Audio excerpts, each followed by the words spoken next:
Welcome to my channel Medical Biology, and today I will be discussing about tuberous sclerosis. So, patient with tuberous sclerosis presents with mental retardation, seizures and sebaceous adenoma.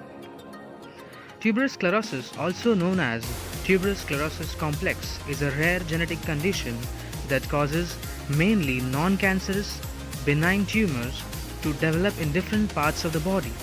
The tumors most often affect the brain, skin, kidneys, heart, eyes and lungs.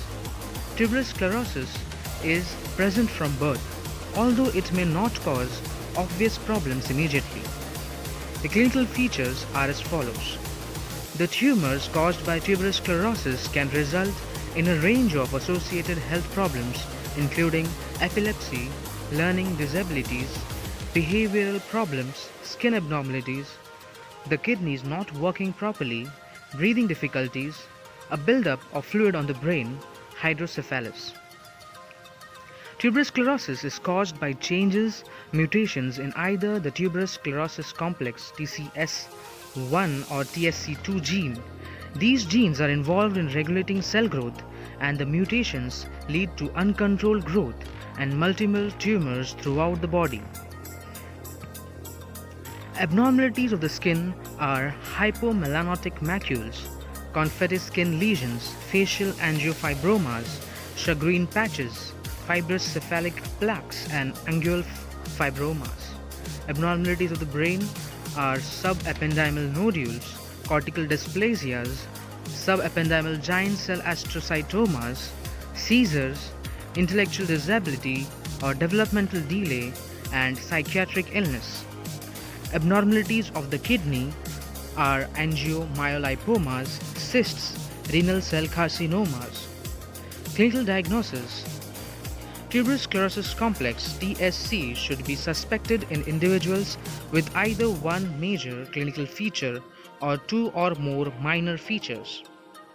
Major features are as follows: angiofibromas greater or equal to 3 or fibrous cephalic plaque, cardiac rhabdomyoma, cortical dysplasias including tubers and cerebral white matter migration lines, hypomelanotic macules which is 3 to 5 mm in diameter, lymphoangioleiomyomatosis, multiple retinal nodular hematomas, Sjogren patch, subependymal giant cell astrocytoma, subependymal nodules, ungual fibromas.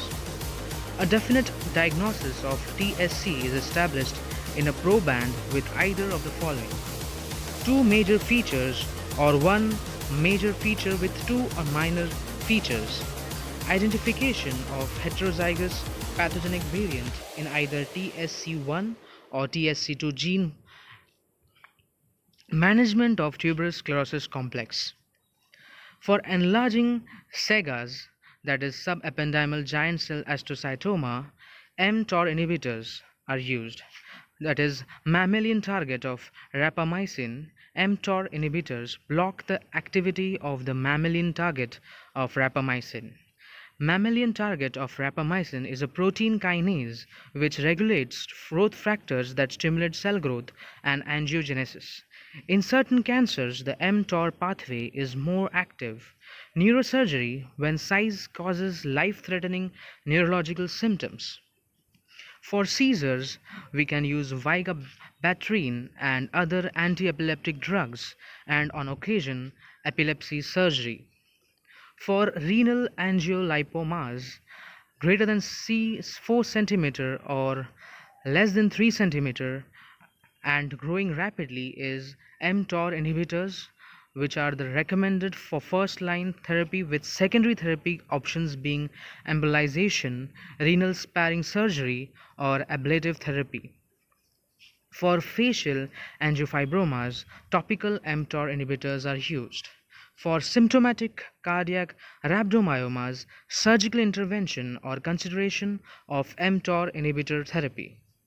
Genetic counseling. The TSC is inherited in an autosomal dominant manner Two-thirds of affected individuals have TSC as the result of a de novo pathogenic variant. The offspring of an affected individual are at 50% risk of inheriting the pathogenic variant. If the pathogenic variant has been identified in an affected family member, prenatal testing for pregnancies at increased risk and pre-implantation genetic testing are possible. Thank you so much for listening to my channel. Please subscribe to my channel Medical Biology. Thank you.